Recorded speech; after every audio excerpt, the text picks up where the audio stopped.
I want to tell you something I experienced about the Holy Spirit that I did not know till I went to see Catherine Kuhlman years ago in Pittsburgh. The first service I ever attended, because this will really bless these guys too. Miss Kuhlman had a lady come up from Australia that had been healed miraculously in one of our meetings before, who was dying, completely dying. I think she had cancer and how God healed her. And as she began to talk, as this woman began to talk about how God healed her, one thought, just a thought in my mind said, I don't believe it. The beautiful presence of the Holy Spirit that I had been sensing in that service, if you've read Good Morning, you know the story. When I came into that meeting, the blessed presence of God was too beautiful to describe. There's no way. It was like being on the Mount of Transfiguration with the Lord. It was like being on Sinai with Moses. You know, the presence of God was just too intense to be. I can't even explain it even now. But when that precious woman from Australia began to talk about how God had healed her in one of Catherine's meetings, a thought came into my mind. I don't believe it. That blessed presence lifted in half a second. And I was in shock because I thought, what did I do? I grieved the Lord. I grieved the Holy Spirit by my doubt. I want to read something to you. One thought of unbelief, one expression of mistrust, one moment of fear, we will drive him away from us. I'm talking about the Holy Spirit. One thought of unbelief, that happened to me. Never forget that. One expression of mistrust, one moment of fear will drive the Holy Spirit away from an individual. He's too holy. I've shared this story before, but I don't know that many of you ever heard it.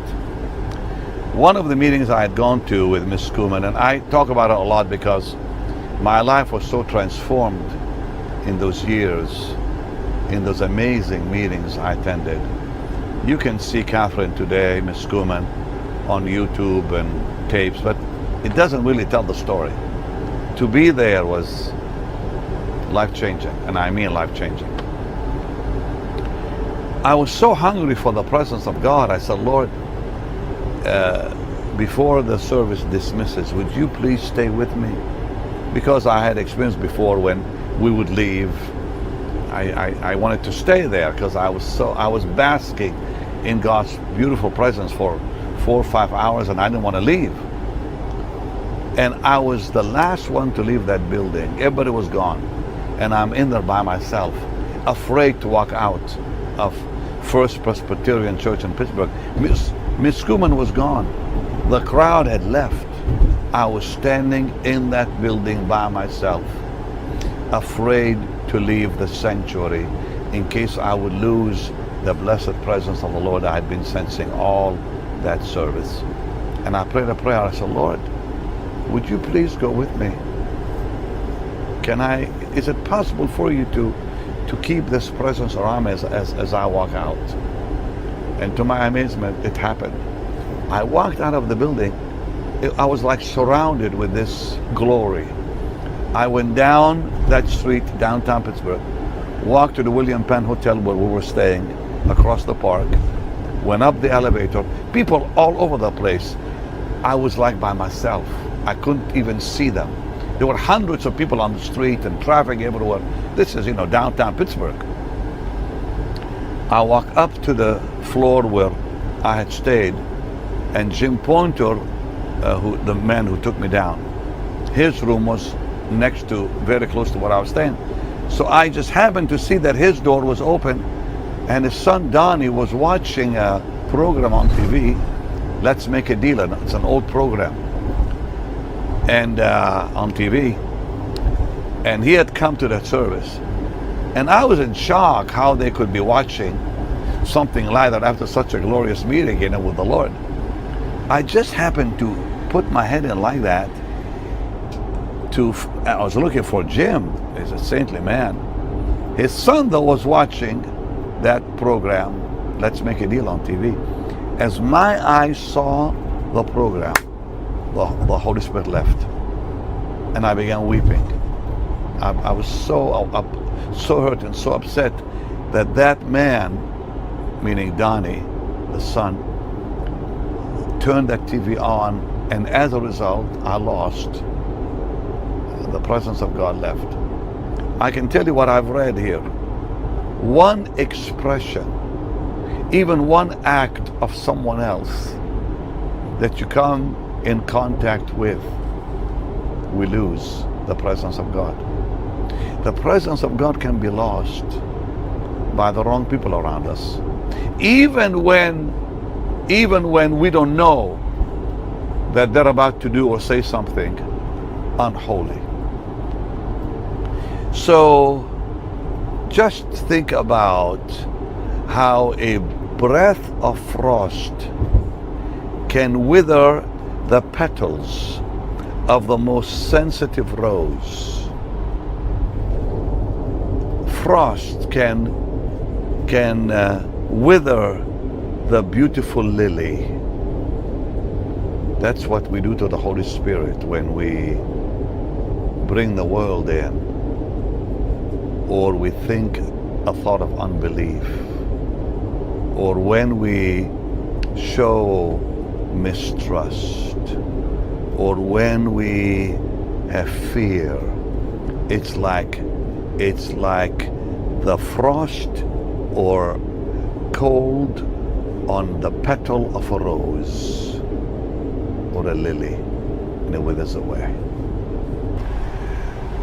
People always ask me, what was the greatest crusade I ever had? Cincinnati, Ohio. I walked on that platform, and I don't ever remember it ever happening anywhere else. 40 people came out of wheelchairs as I walked on the platform. But you know what happened before that, which I don't think I've ever really shared? The people began worshiping before I ever came out. They were worshiping at the door. They began to worship in the afternoon at the door outside in Cincinnati. There was such faith in the crowd. I don't remember any other crusade when the people began singing outside. I think it happened more than once. But that one time was special. As the people began to sing outside the door around 2 p.m. in the afternoon, service was not to begin till 7. When I got to the crusade, the people were worshiping already. The crowd was singing and kept worshiping and worshiping and worshiping. Oneness was so beautiful that when I walked on that platform, the Lord literally healed 40 people on wheelchairs that jumped out of their wheelchairs. And I think the Lord just waited, I don't know, maybe so I could see it, because I think He wanted to show me something. He did not even need me in that service. Frankly, I didn't, how shall I say, God's people on their own brought the presence of God. And I did not need to come and lead it in worship or encourage them or anything like that. They, out of hunger, just began to worship. And I think you sweet people, we don't need someone to lead us. We don't need someone to tell us. You can experience that in your own living room.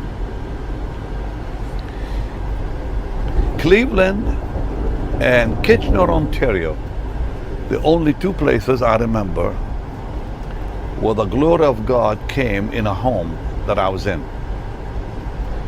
In Cleveland, and I've not been there since. I know, I had a crusade there 1 or 2 times. But back in the 70s, I came to a home of Latvian people. and we began to worship the Lord.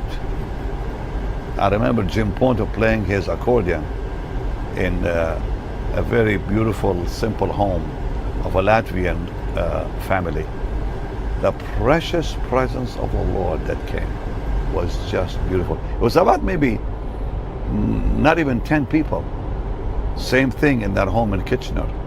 We don't need to go to big meetings to experience God.